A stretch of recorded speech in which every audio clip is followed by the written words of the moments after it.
Welcome to the Prosperity Podcast for entrepreneurs who are ready to drop the hustle and earn more. I'm your host, Danielle Amos, business and success coach, certified Proctor Gallagher Institute consultant, and lifestyle entrepreneur. Each week, I'll bring you amazing entrepreneurs who have built wealth, harnessing the power of their mind. Prosperity and money are truly about energy, and I'm on a mission to help you create financial abundance through the power of thought. It's time we started normalizing conversations about money and create the wealth that is yours. Are you ready? Let's do this.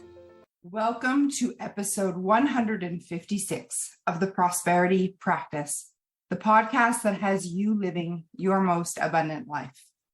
This is your host, Danielle Amos, and I'm so happy to be here with you today. Today, I want to talk about the possibility of hitting the reset button. Have you ever found that as the months go on, you sort of wander from your goal or become less enthusiastic? Well, this is normal, and I've seen this with a lot of clients, and I want to do something about it.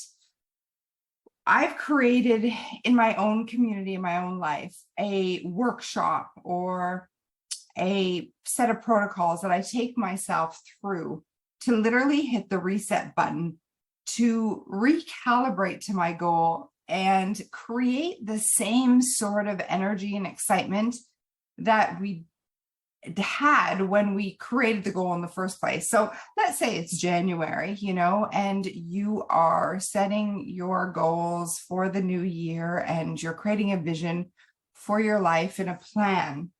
And that energy of possibility, that energy of potentiality, that anything is possible and potential, there's infinite potentials, and that it's possible to really get into the vision of this being your best year yet. And you start off the year, most people start off the year making resolutions and promises and creating new habits. So what if we have a checkpoint? And here's something really interesting. We actually do this each week in our community, and we have accountability every single day, and the accountability through the study club. So what I notice is with the right tools, we don't lose as much momentum in this work. However, I do notice that if results don't come right away, people seem to take their foot off the gas. And I'll give you an example. I just got a message when I was coaching a client, because so much of her life has changed in her relationships and her health through this work. And she's super grateful, and she's received new contracts and everything's great, except for the money that she desired is not yet here. And she's very much aware that a lot of people attract money through our program quite quickly. And so she's noticing that it's not there in the abundance of that she'd like. And we're going to call this woman Carrie. And Carrie messaged me, and she said, I keep noticing, and it's like, and I know that there's things that I'm supposed to do in my business and in my role, but it's like the income's not there. So my mind goes, why bother? And she's really noticing how in the beginning, she was really eager to make the calls and have the meetings with prospects, but they're not translating. So she's losing that drive. Can you relate to that? And so I said to Carrie, okay, first of all, are you using auto-suggestion and repetition for your goal? Because the desire would be strong and will carry you through. And also, are you going to the checkpoint calls, the study club? And because that's the first place. We have structures already into place to keep the momentum going. And so the first place we want to look, are you using the tools? The second place is, let's hit the reset button, because if your mind has compiled all the events that haven't worked in your subconscious, like you've really taken stock and noticed of every meeting, for example, or every challenge where you've been sort of taken out and you haven't got the results that you wanted this year, what happens in our mind is it slows it down. So it remembers those things that didn't work. And we tend to make mountains out of molehills. You notice that as human beings. So what is most likely happening with Carrie is that she's remembering all the meetings that didn't translate to sales. She's remembering all the seminars she put it on that didn't quite work out the way she wanted, and they're piling up in her mind. And now that it's halfway through the year, it's slowing her down. It's like every event that she did that didn't give her the results she wanted, she grabs a rock and puts it in her backpack as a memory. And she's carrying around this bag of rocks, of memories of things that didn't work in her life. And it's quite literally slowing her down. Can you relate to that? Now, the truth is, Carrie's had a lot of really great things happen in her business, in her life. New business partners, new opportunities, new projects to work on. And what she's doing is she is having the events that didn't quite work out, or let's call them failures, cloud over all of her wins. And this is really common as a human being. We downplay our wins. And I think it's culturally because we are told to be humble, to not brag. And so when a win happens, we sort of brush it under the rug a little bit.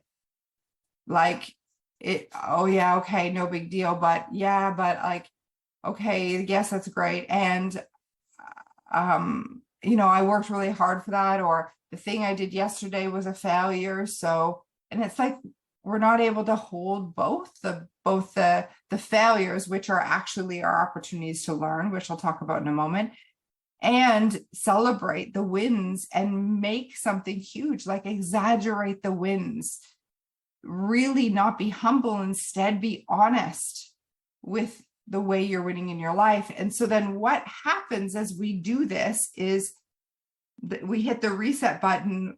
We do this by revisiting our goals, our vision, even doing or creating a new vision board or adding to your new vision board. And I'll walk you through the steps because most people don't even make a vision board properly. So I'll walk you through the steps to do that.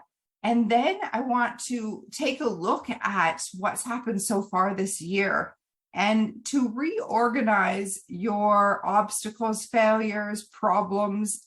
Instead of remembering them as failures, instead, I want you to harvest the lesson and see that they're actually good things that happened in your life.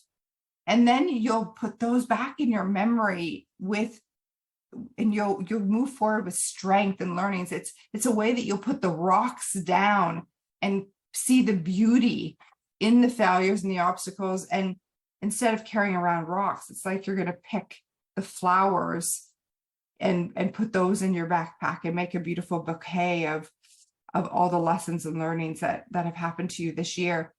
And all at the same time, you want to blow up and exaggerate the wins.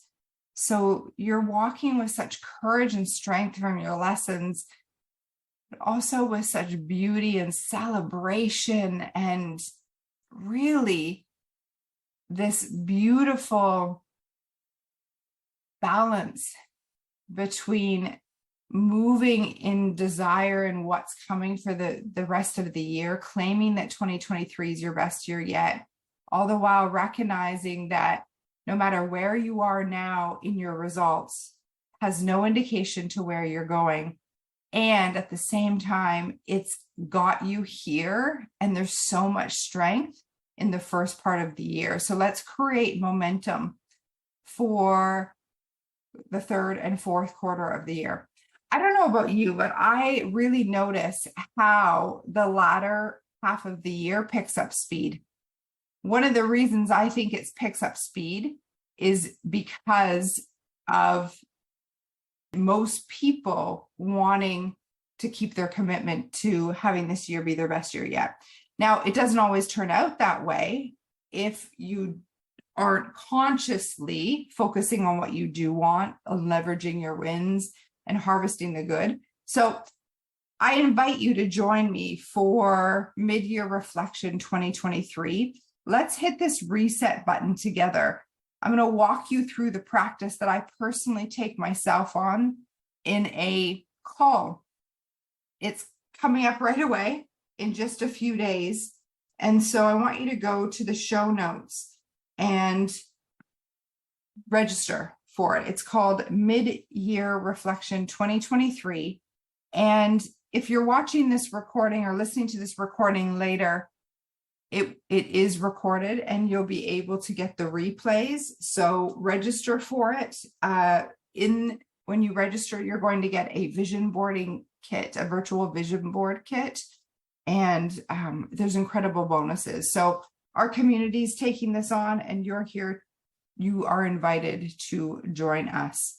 We'll see you for Mid-Year Reflection 2023. And let's hit the reset button together. Let's commit.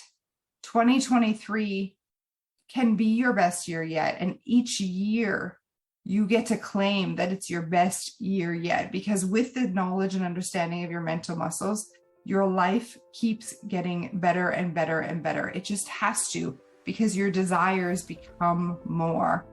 So I'll leave you that to ponder and contemplate. If this resonates, I'd love to hear from you. I look forward to seeing you this week. Expect abundance.